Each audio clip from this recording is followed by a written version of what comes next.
একজন ব্যক্তি দীক্ষা নিবে, কি নিবে গো মা? ওমা কি নিবে? দীক্ষা নিবে। দীক্ষা যখন নিবে তখন মায়ের কাছ থেকে অনুমতি লো, মা আমি তো কয়েকদিন পরে বিবাহ করব, তুমি যদি আমাকে অনুমতি দাও আমি শ্রী গুরুদেবের কাছ থেকে, আমাদের এই গ্রামের মধ্যে একজন গুরুদেব এসেছে, ওই শ্রী গুরুদেবের কাছ থেকে গিয়ে আমি দীক্ষা নিয়ে আসি। কি নিয়ে আসি? আমি দীক্ষা নিয়ে আসি। ওই কথা বলার পরে মা অনুমতি দিয়েছে। কে অনুমতি দিয়েছে গো মা? মা অনুমতি দিয়েছে। ও মায়ের অনুমতি নিয়ে গুরুদেবের কাছে গেল দীক্ষা নেওয়ার জন্য। গুরুদেব দীক্ষা দিল। দীক্ষা দেওয়ার পরে মা হাতের মধ্যে একটা দিয়ে দিল। কি দিয়ে দিল বলো না মা? কি দিয়ে দিল? জপ তুলি দিয়ে দিল জপ করার জন্য। কি দিল গো মা? জপ তুলি দিয়ে দিল ভগবানের নাম জপ করার জন্য। তো গুরুদেব বলল, বাবা তোকে যে আমি দীক্ষা দিলাম, আমার একটা কথা সবসময় পালন করবি, প্রতিদিন সর্বদা কি করবি? ওই নাম জপ করবি ওই মালার মধ্যে। ওই কথা বলে দেওয়ার পর বলছে, বাবা আপনি যা বলবেন আমি তাই পালন করবো। একবার প্রেম সে বাড়িতে এসেছে। কোথায় এসেছে মা?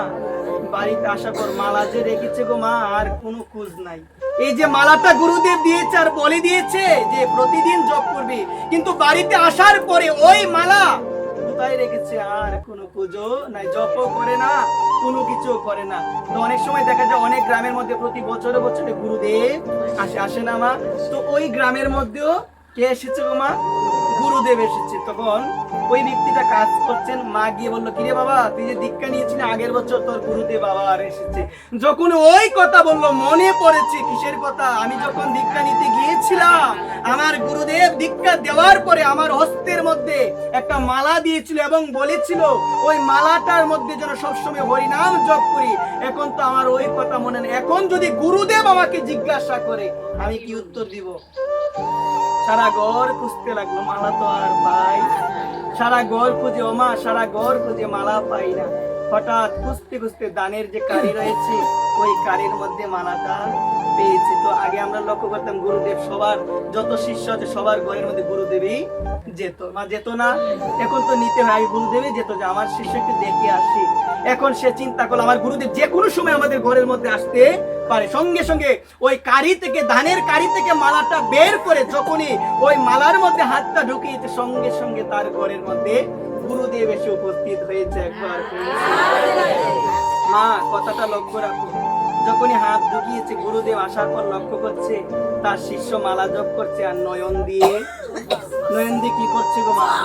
গুরুদেব ভাবলো আমার শিষ্য মধ্যে এত পরিবর্তন হয়ে গেল, ভগবানের নামে কান্না করছে, কার নামে? ভগবানের নামে। আমারও তো আসে না এত সহজে, আর ওর এসে গেল। এই জায়গায় কি বলছে জানো মা? মালাটা কোথায় পড়েছিল বলো না? ওই দানের কারির মধ্যে মালা পড়েছিল, ওই মালার মধ্যেই বলা আশা করে নিয়েছে। একবার যখনই হাতটা ঢুকিয়েছে মারে, হাতটা ঢুকানোর পরে ওই কামড় দিয়েছে, আর কিছু বলতেও পারে না, সহ্য করতে পারছে না, নয়ন দিয়ে জল পড়ে কান্না করতে লেগেছে।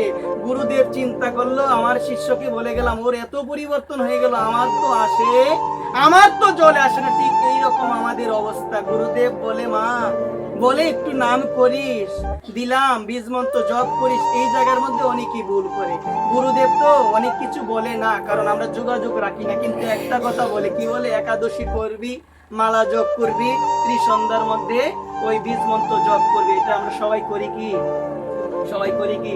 শাস্ত্র বলছেন 3 দিন যদি আপনি না করেন, 3 দিন যদি গুরু প্রদত্ত আপনি বীজ মন্ত্র না জপ করেন, গুরুদেব আপনার কাছে মৃত হয়ে যাবে। একবার গুরুদেব আপনার কাছে মৃত হয়ে যাবে। মা কথার প্রতি একটু ধ্যান দাও।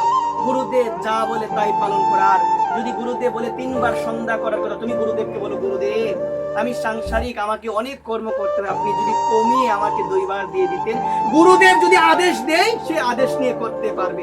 আমরা জীবনের প্রথম অবস্থায় গুরু বাক্য আমরা অমান্য করি, গুরুদেব বলে আমরা বলি করবো, কিন্তু আর করি না, আর করি না। এই জায়গা হলো সব থেকে বড় ভুল। মা জীবনে ভগবানকে পেতে গেলে অন্যতম যে গুণটি, সেটা হলো জীবনে কিছু করতে পারো আর না পারো, জীবনে কোনো কিছু করতে পারো, সাধন ভজন কোনো কিছু যদি নাও করতে পারো, যদি গুরু বাক্য নিষ্ঠা সহকারে পালন করতে পারো, একদিন না একদিন তার চরণ পাবে। একবার এই কারণে মায়েদের কাছে আমি অনুরোধ করে বলবো, এই গুরু বাক্যের প্রতি একটু শ্রদ্ধা থাকতে হবে। গুরুদেব